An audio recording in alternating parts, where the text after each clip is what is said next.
السلام عليكم، ازيكم يا حبايبي؟ عاملين ايه؟ يا رب تكونوا بخير. تعالوا النهارده مع بعض هنعمل وصفه حلوه جدا. هنعمل الحمام المحشي بطريقه بسيطه وسهله، مستحيل يفك منك في الميه او يفرقع. وهقول لك ازاي تظبطي كميه الحشوه في قلبيه ويطلع معاكي بالشكل اللي انت شايفاه ده. هيطلع معاكي تحفه ان شاء الله. لو انت اول مره تعمليه اوعدك ان هيطلع معاكي ناجح من اول مره، وكمان هيطلع طعمه حكايه. وانتوا شايفين الشكل قدامكم ده. كان اوردر بسيط كده مطلوب مني، قلت اشاركه معاكم وان شاء الله الفيديو يطلع خفيف ليكم وسهل. وكمان هقولك لو انت حابه تعمليه كمان كمشروع اونلاين من البيت وانت قاعده في البيت، برضه هقولك ازاي تحسبيه وتحسبي التكلفه بتاعته وازاي تطلعي المكسب بتاعك، وان شاء الله تطلعي من الفيديو مستفاده. تمام كده؟ بس فضلا منكم بقى وليس امرا تحطوا لي لايك وتشتركوا في القناه وتقيموا الفيديو لو عجبكم. ما تنسونيش باللايك وتفعلوا زر الجرس عشان يوصلكم كل جديد. يلا بينا بقى نصلي على الرسول. اللهم صل وسلم وبارك عليك يا حبيبي يا رسول الله. ونشوف الفيديو بتاعنا ونشوف المكونات البسيطة السهلة ونشوف الطريقة ان شاء الله تعجبكم وتنرضاكم. يلا بينا بقى نسمي الله. انا معايا ايه؟ معايا طاسة على البوتاجاز فيها اي مادة دهنية. انا كنت حاطة معلقتين سمنة على معلقتين زيت. تمام كده؟ وانتي حابة تحطي زيت بس او سمنة بس، دي حاجة راجعة لك انتي. تمام. هنزل عليهم ببصلاية كبيرة مقطعاها قطع متوسطة زي ما انتوا شايفين بالطريقة دي. بلاش تقطعيها ناعم او تضربيها في الكبة، احسن طريقه تديكي تست كويس هي النتيجه دي. تمام. وهبتدي ادبل البصله بتاعتي كويس جدا، ما تستعجليش عليها خالص، اديها وقتها. هدبلها لحد ما البصله بتاعتي تدبل، مش هتاخد لون معايا دلوقتي خالص في المرحله دي. شايفين شكلها؟ هنزل عليها بايه؟ هنزل عليها بالكبد والقوانص بتاعت الحمام بعد ما غسلتهم كويس جدا. هنزل عليهم مع بعض، مش هفصل حاجه، هما دول بس يا دوب الكبد والقوانص بتاعت الحمام، مزودتش اي حاجه. طبعا عشان احنا زي ما اتفقنا ان ده اوردر، لو انت حابه تشتغلي بيه لبيتك ممكن تزودي كميه الكبد والقوانص، برضو دي حاجه راجعه لك انت. المرحله دي بقى هتنيني اقلب المكونات بتاعتي كويس جدا، اللي هي البصل والكبده، لحد ما البصل بتاعي ياخد لون والكبد والقوانص بتاعتي تستوي. هنزل عليهم كمان بمعلقه توابل، دي خلطه بهارات كده بتاعت شاوي او خلطه بهارات لحمه او فراخ، براحتك خالص زي ما تحبي. ممكن تستغني عنها بفلفل اسود ومعلقه قرفه لو ما عندكيش، زي ما انت عايزه اشتغلي. تمام. بعد ما تقلبوا كويس جدا وابتدوا ياخدوا لون كده، نزلت عليهم بكوبايه رز.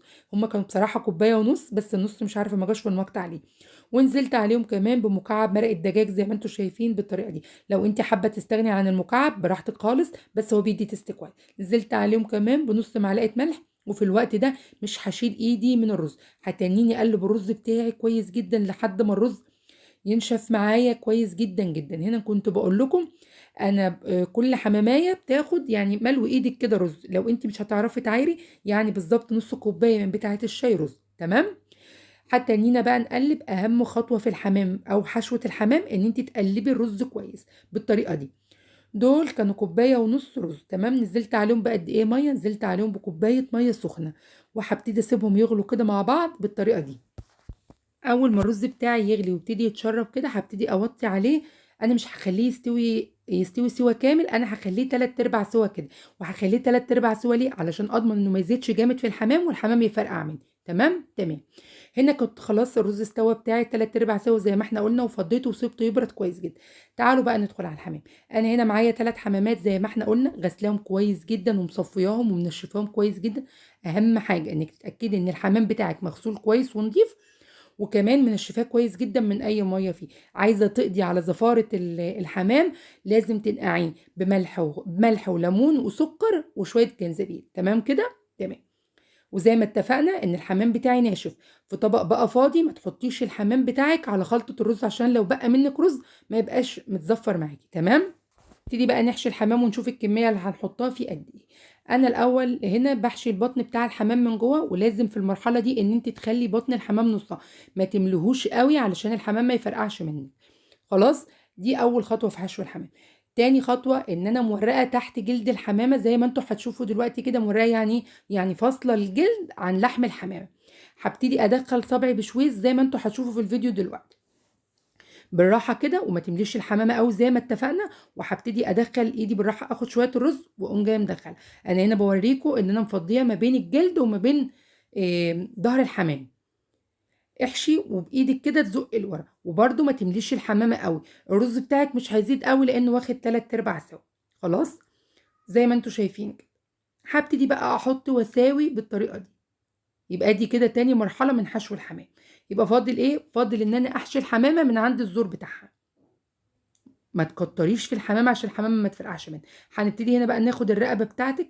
انا بشوف ناس كتير بيسيبوا الرقبه ويخيطوها ويلفوا بورق فويل ومش عارف ايه، لا خالص. انتوا هتشوفوا ان الحمام اللهم بارك مش هيفرقع معايا ولا هيجرى له اي حاجه، زي ما هحطه زي ما هطلعه. هنا كنت خلصت اول حماميه زي ما انتوا شايفين بالطريقه دي. انا هنا بوريكم ان الحمامه بتاعتي ما بين الجلد وما بين الحشو بتاعها مهوي ازاي. هبتدي بقى اخد الحمامه بتاعتي وهقوم جايه مكتفاها في قلب الفتحه الصغيره دي. هدخل برجل الحمامه دي اول واحده، شايفين بالطريقه دي. ما تدخليش بقى في نفس الفتحه دي بالرجل التانية، لا حطيها عكس رجل الاولانيه. وادي شكل الحمامه بتاعتي اللهم بارك طالع، والله يا جماعه طالع اللهم بارك تحفه. وادي شكلها. هكمل بقى الاتنين الباقيين اللي معايا وارجع لكم نقول عملنا ايه. هنا كنت خلصت الحمام بتاعي زي ما انتوا شايفين بالطريقه دي. اهم حاجه بقى ان الحمام بتاعك تنضفيه من اي رز بره عليه، علشان لما تحطيه في الميه ما يعجنش منك، او الميه او الشوربه بتاعته تبقى فيها ميه فيها رز كتير. خلاص، شايفين شكل الحماميه عامل ازاي؟ مش مليانه على الاخر، وفي نفس الوقت هتشوفوها لما تستوي شكلها طالع ازاي. في فراغ ما بينها او ما بين الحشو وما بين الجلد، في فراغ. تمام.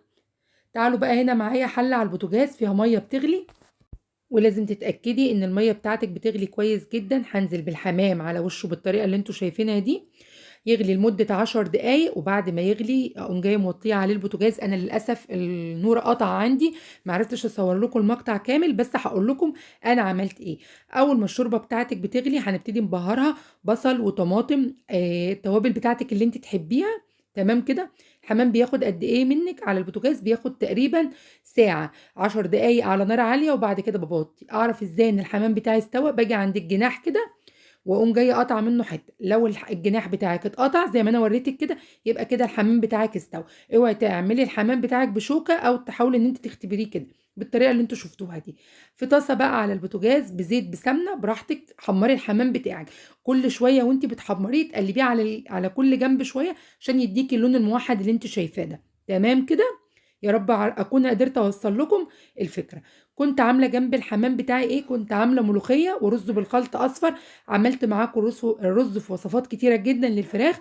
ان شاء الله هسيب لكم الوصفه بتاعته في الصندوق الوصف. وده كان شكل الاكل بعد ما خلص. عملنا ايه بقى؟ عملنا رز بالخلطه بالكبد والقوانص زي ما انتم شايفين. حجم الصينيه واخده كيلو 200، يعني كيلو وربع تقريبا، عليها نص كيلو كبد وقوانص. هنا كمان كنت عبيت الملوخيه بعد ما بتبرد كده، بقوم جايه معبياها في اكياس بالطريقه اللي انتم شايفينها دي وحطها في العلبه. وكمان طلعت معاه سلطه خضراء، وكمان طلعت معاه مخلل حسب ما العميل بتاعك بيطلب. طبعا ما فيش حد بيطلع اكل من غير ما يكون معاه مقبلات. تمام يا جماعه. وادي شكل الاكل بتاعي اللهم بارك، كان تحفه، سهل وبسيط جدا، وكمان شكله قيم زي ما انتم شايفين.